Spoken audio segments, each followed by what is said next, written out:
Hello, everyone. I don't know about you, but I'm always on the lookout for something new, and I have been trying to find something that would fit inside the octopus mold so I could make some shakers. And I was at the Dollar Tree the other day and found the set of 5 little glass jars, and I thought they'd be the perfect size. And I came home and checked it out, and it's going to fit perfectly in there. So here, as always, I'm going to mix up my vegetable glycerin and water outside of the jar, just so I can get the mixture right. I'm not going to be adding any glitter or anything to these. I want it to stay clear. So I went ahead and poured it inside because I wanted to make sure that there was enough space in there for these little jellyfish and that they were going to be able to move freely inside. So this was just testing to make sure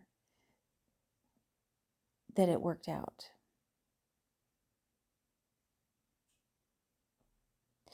I know there's going to be a little bubble inside, but I wanted to just make sure that they were going to move freely and not bump into each other and stop each other from moving around. So I think it's perfect. So we're going to go ahead and place the top on. I use UV resin to secure it on top. Here I had overfilled it just a wee bit too much. So I had to clean that off, and I used some alcohol because it does have some glycerin in there and it's a little slippery. But here is the plastic that I'm going to be using. This is leftover piece from some transparencies that I had used for a custom order. So I just kept all of my extra, cut it up into pieces so I could use that for anything that I'm sealing. And here I'm just cleaning everything off with alcohol to make sure that I get a good seal. And then the UV resin is going to go on top. And I'll cure that for 2.5 minutes. And that way I have a good seal.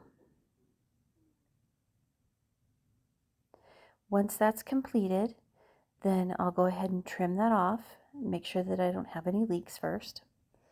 And then I'm just going to trim all of that excess off. And then I do have a little bit of a bubble still in there, so I use my needle. You can get these on Amazon or at your local pharmacy. But I fill that up with my mixture, and then I'm going to go in at an angle, or try to go in at an angle. And that way all of the air can escape from the section that I am pushing it into. And that fills in that bubble. This is the only way that I've been able to find to get this filled up. I don't know if there's another way to do this, but it's just been the most effective way for me. There is going to still be just a teeny tiny little bubble in there, but it's really the only way that I found to do it. And then once I clean that off with some alcohol, I go ahead and put some more UV resin on top to seal the hole that I just made. And look at that. It's perfect. I'm going to place that inside just to make sure we have a good fit, just to test it, and we're good. Now I'm going to move on to the eyeballs. Before I pour that in, I get my eyeballs from Amazon. These are fishing lure eyes.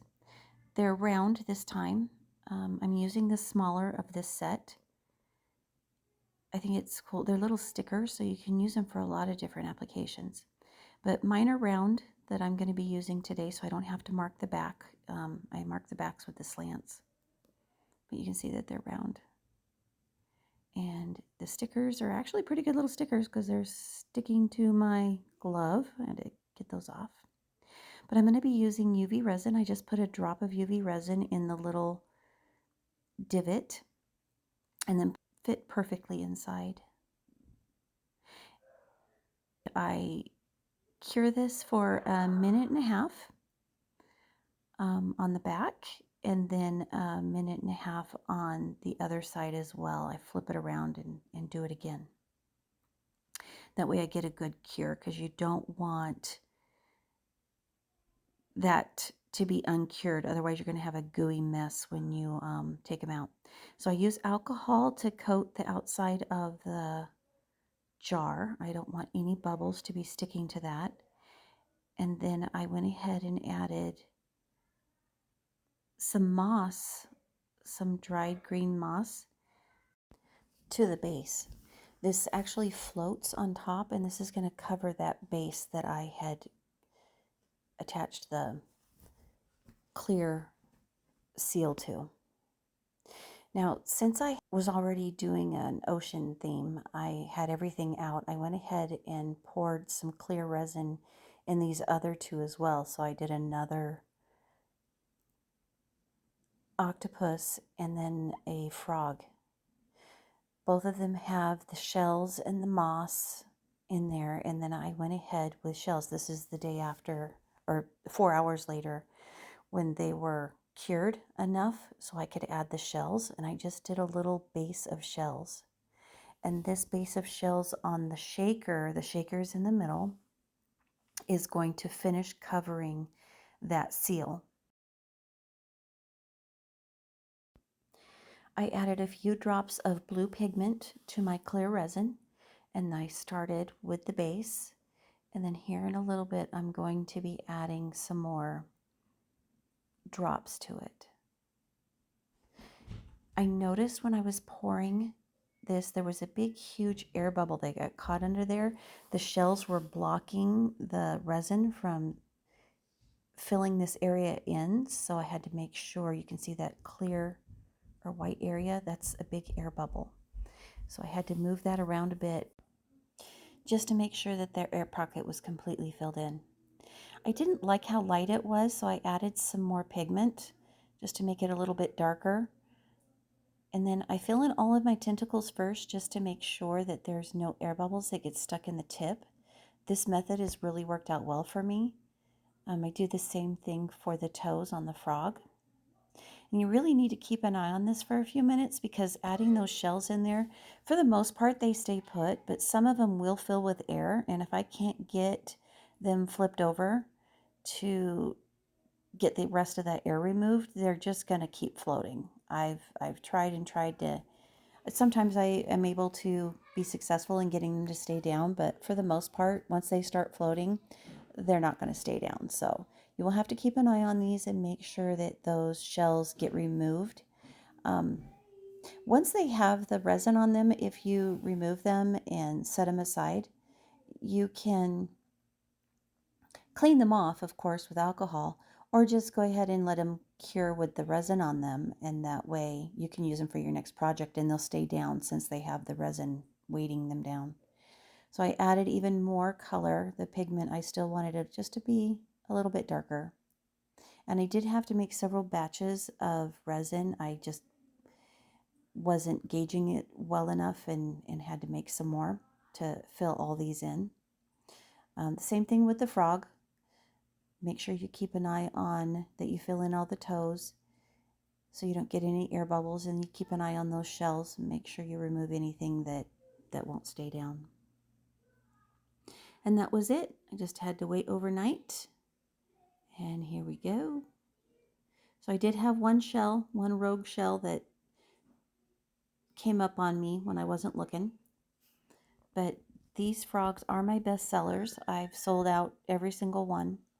I usually have to make many more. I wasn't real thrilled with this little shell right here that came up. It kind of looks like he has a little bonnet on, which I guess is kind of cute. But I could have done a better job with that placement. This octopus turned out amazing. It is crystal clear. It looks just like a little fish bowl in there, or an aquarium. I just love the placement. I love the shells and how they stayed above his eyes there and created that little aquarium look. It came out perfect. And now it's time for the grand finale. This turned out so cute. He's so amazing. Look at this. The aquarium look was perfect. They float in here perfectly. And I love that top where the jar has that flat bottom. It created this, it has just a different magnifying effect. So it almost looks like a little porthole going in the top. I love the moss on the side, how it frames everything. And then you also have the little shells on the bottom that finished it off. He just turned out amazing. He's so cute. I love being able to do these for you guys and show and share them. I know I'm not the first one to ever make a shaker or snow globe, and I certainly won't be the last, but I love being able to share them with you. So hopefully you've learned something from this if you've never seen it before. But I really enjoy doing these. If you have any questions, if there's anything that I haven't answered, I tried to answer everything, but if I've missed something, be sure to leave a comment and I will respond. I respond to all of my comments or questions. And if you haven't already, please like and subscribe to my channel. It really helps me out a lot, and I enjoy doing these and can't wait to do some more. Thanks so much for watching. You have a wonderful day.